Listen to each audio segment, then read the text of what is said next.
మీరు బిగినర్ కావచ్చు, ఇప్పుడే రీసెంట్గా గ్రాడ్యుయేట్స్ కంప్లీట్ చేసి ఉండొచ్చు, కానీ నాకు ఐటీ ఇండస్ట్రీలోకి ఎంటర్ అయిన తర్వాత ఫస్ట్ డే 1 ఏం జరుగుతుంది, ఎక్స్పీరియన్స్ ప్రొఫెషనల్ అయ్యి వేరే న్యూ కంపెనీకి జాయిన్ అయినప్పుడు అసలు డే 1లో ఆఫీస్ టైంలో ఎలా జరుగుతుంది, ఏంటి ప్రాసెస్ ఏం జరుగుతుంది అనేది చాలామందికి ఐడియా ఉండకపోవచ్చు. సో నేనైతే ఒక clear explanation, step by step ఎక్స్ప్లెనేషన్తో మీకు ఎక్స్ప్లెయిన్ చేస్తాను. అండ్ ఈ ప్రాసెస్ అనేది మోస్ట్ ఆఫ్ ది ఆర్గనైజేషన్స్ ఇలానే ఉంటుంది, బట్ అక్కడక్కడ వాళ్ళ లెవెల్స్ని బట్టి లెవెల్ 2, లెవెల్ 3, లెవెల్ 4, లెవెల్ 5 ఇలా కంపెనీస్ లెవెల్స్ ఉంటాయి కదా, దాన్ని బేస్ చేసుకొని అండ్ ప్రోడక్ట్ బేస్ కంపెనీ కొంత వేరియేషన్ అయితే ఉంటుంది. ఓకే, బట్ మోస్ట్లీ ఇలానే ఉంటుందండి ప్రాసెస్ అయితే. ఓకే, మరి ఏంటి అది అంటే, సో మీరు కంపెనీలో జాయిన్ అయ్యారు, రిపోర్ట్ చేయమన్నారు. సో ఇలాగా అనిల్ అనే పర్సన్ కంపెనీ దగ్గరికి రిపోర్ట్ చేయడానికి వెళ్ళారనుకోండి. ఆ working hours time suppose 9 o'clock నుంచి స్టార్ట్ అవుతుంది అనుకోండి. ఇతను 8:45 కల్లా వెళ్ళాలి. ముందుగా వెళ్తే బెటర్ అండి, కొంత ఎన్విరాన్మెంట్కి సెట్ అవుతారు. 8:45 ఆర్ ఒక 10 minutes ముందుగానే వెళ్తే ఫస్ట్ మీకు అక్కడ ఎంటర్ అవ్వడానికి కొంత యాక్సింగ్ ఉంటుందన్నమాట. యాక్సెస్ చేసుకోవాలి, కార్డ్స్ ఉంటాయి. మీరు ఎలాగైతే మెట్రో స్టేషన్లో చూసుంటారు, మీరు లోపలికి వెళ్ళాలంటే కొంత మీకు ఆ టికెట్ యాక్సింగ్ ఉంటుంది కదా, స్కాన్ చేస్తారు కదా, అలాగే ఇన్ ద సిమిలర్ వే ఒక స్వైపర్ ఉంటుంది, అక్కడ మీరు యాక్సెస్ చేసుకోవాలి. సో దానికి మీ దగ్గర ఫస్ట్ డే మీ దగ్గర ఉండదు కాబట్టి ఆ రిసెప్షన్ కానీ, అక్కడ ఉన్న ఎవరైతే రిసెప్షన్ కానీ, ఆ సెక్యూరిటీ గార్డ్ కానీ వాళ్ళ దగ్గర ఆల్రెడీ ఉంటుంది కాబట్టి వాళ్ళు మీకు హెల్ప్ చేస్తారు.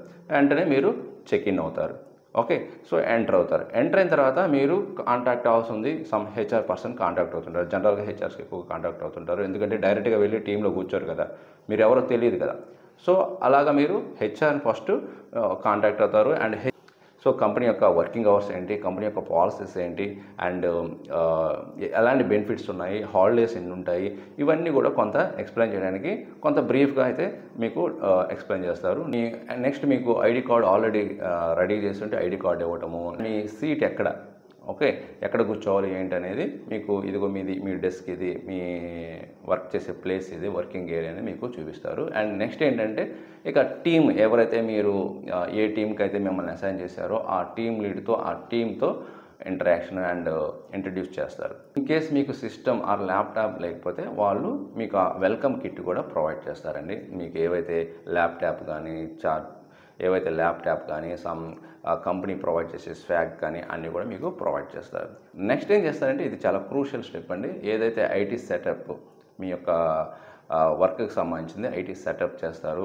అండ్ యాక్సింగ్ కూడా, అంటే మీరు ఇంటర్నల్గా కమ్యూనికేట్ అవ్వాలి, కమ్యూనికేషన్ చేయాలంటే దాని కొన్ని వాళ్ళు ప్రతి organisation specific tools, communication tools, collaboration tools అయితే యూజ్ చేస్తుంటారు. లైక్ స్లాక్ అని, ఎంఎస్ టీమ్స్ అని, స్కైప్ అని, వాళ్ళ కంపెనీని బట్టి యూజ్ చేస్తుంటారు. వాటిలో యాడ్ చేస్తారు మీ నేమ్ని. అండ్ మీకు ఒక అఫిషియల్ ఈమెయిల్ ఐడి కూడా అకౌంట్ క్రియేట్ చేసి మీకు అది ఫార్వర్డ్ చేస్తారు. దాని క్రెడెన్షియల్స్ మీకు హెచ్ఆర్స్ కానీ ఆర్ ఎవరైనా మీ టీమ్ లీడ్ కానీ వాళ్ళ కంపెనీని బట్టి మీకు ప్రొవైడ్ చేస్తారు. ఓకే, సో అక్కడే మీకు మీ అఫిషియల్ ఈమెయిల్ ఐడి అయితే వచ్చేస్తుందండి. జీమెయిల్ ఐడి కాదు, అఫిషియల్ మెయిల్ ఐడి, అంటే కంపెనీ నేమ్తో వస్తుంది కదా, సపోజ్ lucky@google.com అని. సో నెక్స్ట్ స్టెప్ ఏంటంటే, మీ అఫిషియల్ ఈమెయిల్ క్రియేట్ చేసిన తర్వాత, అవుట్లుక్ ఇలాగ క్రియేట్ అయిన తర్వాత messaging chat groups like Slack, MS Teams ఇవన్నీ క్రియేట్ అయిన తర్వాత మీకు మీ అఫిషియల్గా మీరు ఏదైతే వర్క్ చేస్తుంటారో వాటి ఐడీస్ అయితే మీ కంప్యూటర్లో ఆల్రెడీ ఉంటే ఓకే, లేకపోతే వాటిని ఇన్స్టాల్ చేయమని చెప్తారు. లైక్ ఇప్పుడు మీ టెక్నాలజీని బేస్ చేసుకొని మీ ఐడీస్ ఇన్స్టాల్ చేసుకుంటారు. లైక్ మీరు జావా డెవలపర్ అయితే ఎక్లిప్స్ ఐడి అని, అరే పైథాన్ డెవలపర్ అయితే పైచార్మ్ అని, ఆర్ ఇలాగ వెబ్ డెవలపర్ అయితే విఎస్ కోడ్ అని, ఇలాగా మీ టెక్నాలజీ బేస్ చేసుకొని వాటిని ఇన్స్టాల్ చేసుకుంటారు. అండ్ గిట్ హబ్ అని వాటిని అన్ని ఇన్స్టాల్ చేసుకొని వర్క్ సంబంధించిన కోడ్ బేస్ని మీ సిస్టంలోకి క్లోన్ చేస్తారు.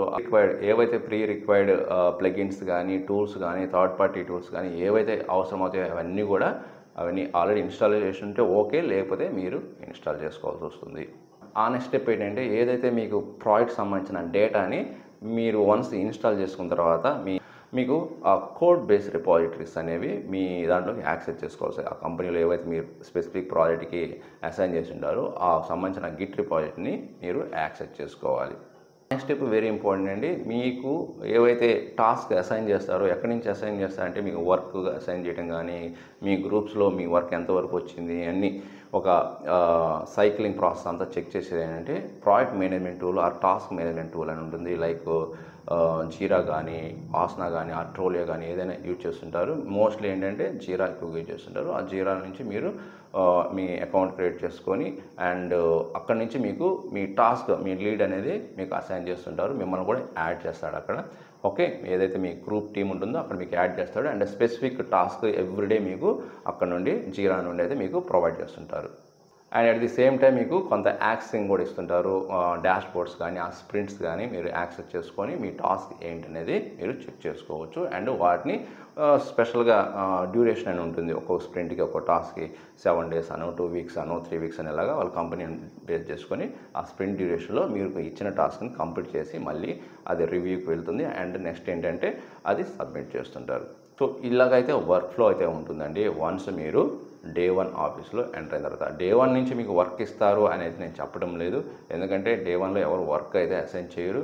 మీకు కొంత వర్క్ కల్చర్కి సెట్ అవ్వాలి అండ్ అండర్స్టాండ్ చేసుకోవాలి అండ్ ప్రాజెక్ట్ రిక్వైర్మెంట్ కూడా అండర్స్టాండ్ చేసుకోవాలి. కాబట్టి వాళ్ళు కొంత కేటీ, నాలెడ్జ్ ట్రాన్స్ఫర్ అయితే కేటీ అయితే ప్రొవైడ్ చేస్తారు. అండ్ కొంత 1 week తర్వాతను అలాగా ఒక 10 days తర్వాత మీకు వర్క్ అసైన్ చేస్తారు. సో చెప్పాను కదా, మరి మీకు వర్క్ అసైన్ ఎలా చేస్తుంటే మోస్ట్ ఏంటంటే టాస్క్ మేనేజ్మెంట్ టూల్స్ నుంచి మీకు ఒక వర్క్ ఫ్లో ఉంటుంది. టు డూ అని, ఇన్ ప్రోగ్రెస్ అని, ఓకే, అండ్ కోడ్ రివ్యూ అని, అండ్ డన్ అని ఒక వర్క్ ఫ్లో అయితే ఉంటుంది ప్రతి టికెట్కి. ఓకే, ఏదైతే అసైన్ చేస్తారో సో దాన్ని బేస్ చేసి ఆ ఫ్లోని మీరు ఫాలో అవ్వాలి. ఆప్షన్స్ అయితే మాత్రం 1 week to ఆర్ 10 daysలో ఆర్ 2 weeksలో ఆర్ 1 monthలో వాళ్ళ రిక్వైర్మెంట్ బట్టి ఉంటుందండి. కొంతమందికి ఏమో ఎన్ని రోజులైనా సరే వాళ్ళకి వర్క్ అసైన్ చేయకుండా ఉండిపోవడం అది రేర్గా ఉంటుంది. కొంతమందికి వితిన్ 1 weekలోనే ఆర్ 2 weeksలోనే మీకు వర్క్లోకి అసైన్ చేస్తారు. సో ఈ process most of the organisations ఇదే మోస్ట్లీ ఫాలో అవుతుంటాయి. ఓకే, వాళ్ళ టెక్నాలజీస్ అండ్ కంపెనీ లెవెల్ బట్టి వేరియేషన్ ఉండొచ్చు ప్రాసెస్లో, బట్ మోస్ట్లీ ఇలానే ఉంటుంది.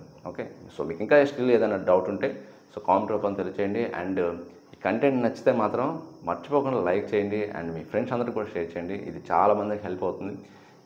అండ్ మర్చిపోకుండా సబ్స్క్రైబ్ చేసుకోండి. ఇలాంటి more updated, latest and technical information వీడియోస్కి మీకు డైలీ ప్రొవైడ్ చేస్తుంటాను. ఇంకొక మంచి యూస్ఫుల్ కంటెంట్ మళ్ళీ కలుద్దాం. Thank you very much.